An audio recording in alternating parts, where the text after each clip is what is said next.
Marilah bersama-sama kita meningkatkan ketakwaan kita kepada Allah Subhanahu wa Ta'ala dengan berupaya menjalankan perintahnya dan menjauhi larangannya. Kalimat takbir Allahu Akbar yang bermakna Allah Maha Besar benar-benar kita rasakan di Hari Raya Idul Adha tahun ini. Kita bisa tersenyum, kita bisa bahagia kerana bersama-sama kita bisa melangkahkan kaki, mengayunkan tangan, menggerakkan badan berkumpul di masjid ini. Maka kita kumandangkan kalimat takbir sebagai pengingat bahawa kita amat dan teramat sangat lemah, betapa kita sangat tidak berdaya dan betapa tidak ada yang tidak mungkin dengan izin Allah Subhanahu wa Ta'ala. Berapa banyak daerah yang terlihat subur dan makmur dalam hitungan detik, rata dengan tanah kerana bencana yang menimpa. Berapa banyak saudara kita, teman kita yang kita kira sihat, yang kita lihat segar bugar tapi ternyata terdengar kabar kematiannya. Berapa banyak anak-anak yang kita fikir masih sangat perlu kasih sayang orang tuanya, tapi ternyata menjadi yatim tanpa dikira.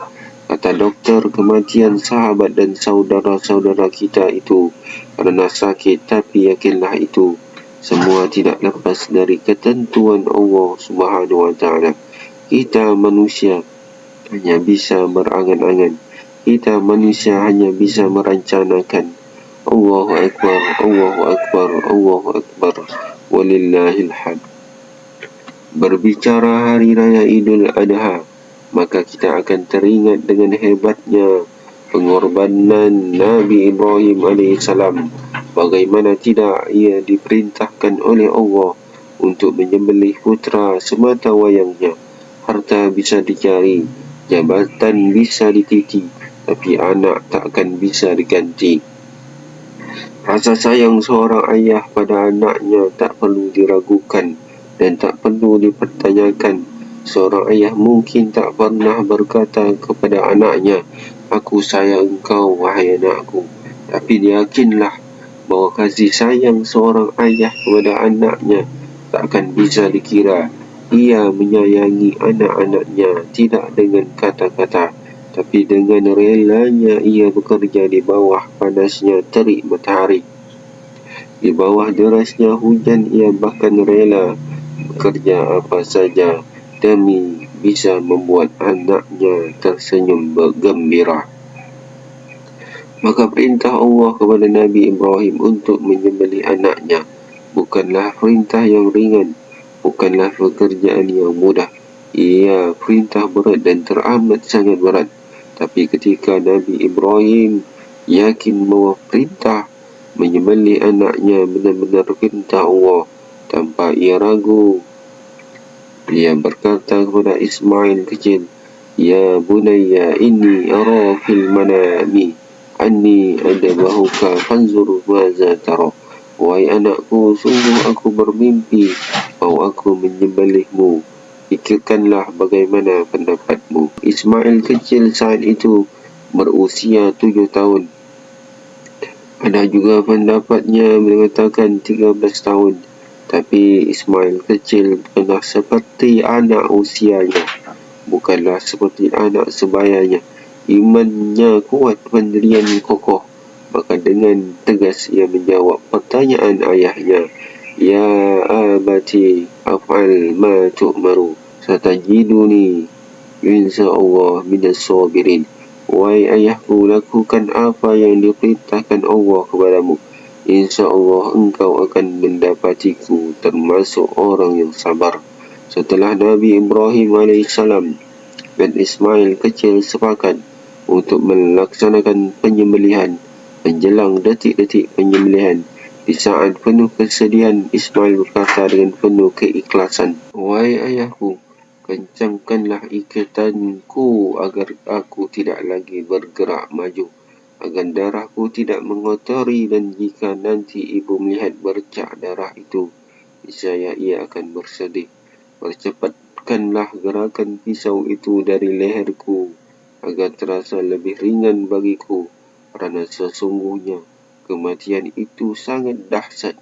Apabila engkau telah kembali, maka sampaikanlah salam kasihku kepadanya. Kaum muslimin yang insya-Allah dirahmati Allah Subhanahu wa ta'ala. Ada beberapa hikmah yang bisa kita ambil dari kisah Nabi Ibrahim dan Ismail kecil di atas. Yang pertama, bahawa dalam beragama kita harus berani berkorban untuk menjalankan perintah Allah Subhanahu wa ta'ala. Nabi Ibrahim dengan keikhlasan dan kesabaran mengorbankan anak semata wayangnya. Kita bukan Nabi Ibrahim. Kita tidak sehebat Nabi Ibrahim. Kita tidak semulia Nabi Ibrahim. Tapi kita sama-sama hamba Allah. Pertama, seperti Nabi Ibrahim, kita punya kewajiban untuk menjalankan perintah Allah Subhanahu wa ta'ala. Allah tidak meminta kita mengorbankan anak kita. Allah tidak meminta kita untuk mengorbankan putera kita. Di setiap harinya kita hanya perlu mengorbankan beberapa minit saja untuk istiqomah melaksanakan solat 5 waktu dalam setiap minggunya. Kita hanya diminta untuk mengorbankan beberapa menit saja agar kaki kita ini kita langkah, tangan kita ini kita ayun, badan ini kita gerakkan menuju rumah Allah untuk melaksanakan solat Jumat berjamaah.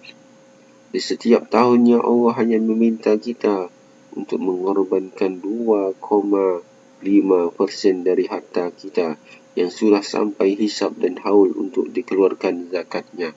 Tapi itulah kita manusia, betapa berdosanya kita, betapa hinanya kita.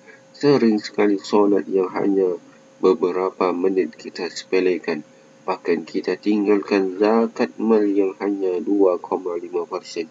Kita sadar dan faham bahawa hidup ini takkan lama, bahawa nafas kita akan berhenti, bukan alam kubur telah menanti. Tapi justru sering sekali kita malah tergoda dengan keindahan dunia. Kita sibuk membangun rumah, kita sibuk meluaskan kebun kita, sibuk memperbanyak kenderaan. Ya Allah, kami sadar bahawa kami umat penuh dosa.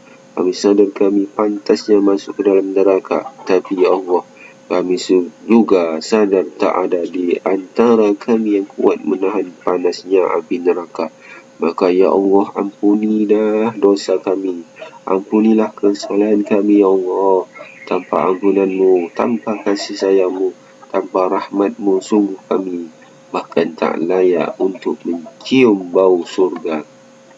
Yang kedua, hikmah dari kisah Nabi Ibrahim AS dan Nabi Ismail AS adalah pentingnya mendidik anak akan ilmu agama. Kita bisa melihat betapa Ismail kecil menjadi penguat ayahnya untuk menjalankan perintah agama. Ismail kecil tak takut dengan tajamnya pisau, tak takut dengan derasnya darah telah mengalir, tak takutnya akan kehilangan nyawa. Ia lebih takut akan murkanya Allah jika perintah Allah tidak ia kerjakan. Saat ini menjadikan anak yang faham agama dan yang mampu melaksanakan perintah agama bukanlah hal yang mudah. Tapi sesulit apapun dan sesusah apapun, itu sudah menjadi kewajiban orang tuanya.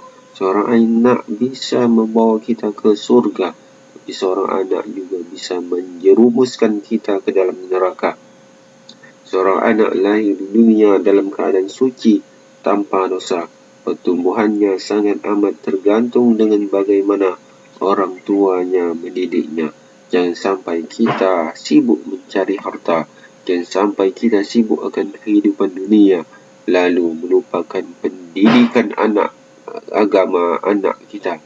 Seorang anak yang dipaksa untuk belajar agama, seorang anak yang dipaksa untuk menjalankan perintah agama, saat ini mungkin ia menangis, tapi yakinlah pada saatnya ia akan bahagia, dan pada saatnya ia akan mengucapkan terima kasih kepada orang tuanya yang telah memaksa dirinya untuk belajar ilmu agama dan mengamalkannya. Begitu juga dengan orang tua, pada saatnya nanti orang tua tak akan bangga dengan harta sang anak. Pada saatnya nanti orang tua tak akan bangga dengan kedudukan sang anak. Pada saatnya nanti orang tua tak akan bangga dengan jabatan sang anak, tapi orang tua akan bangga. Orang tua akan bahagia, orang tua akan senang ketika sang anak di sela-sela kesibukannya menyempatkan diri untuk tetap menjaga solat 5 waktu, menjalankan perintah agama dan menjauhi larangan agama. Di sela-sela kesibukannya tak lupa juga ia mengunjungi orang tuanya, mendoakan orang tuanya, merawat orang tuanya. Semoga anak-anak kita, termasuk anak-anak yang ditakdirkan memahami ilmu agama dan mengamalkan sepanjang hidupnya. Amin, amin, ya rabbal alamin. Kaum muslimin rahimakumullah. Pelajaran yang ketiga, jika kita ingin berkorban, berkorbanlah kepada Allah Subhanahu wa taala. Jika kita punya harapan, berharaplah kepada Allah Subhanahu wa taala. Tak ada yang bisa diharapkan di dunia ini. Dengan menabung, kita berharap di hari tua punya harta yang cukup, lalu bisa hidup bahagia. Tapi ternyata bisa jadi jatuh sakit, terbaring tak berdaya di atas kasur. Uang yang dikumpulkan sedemikian banyak menjadi dan tak berguna.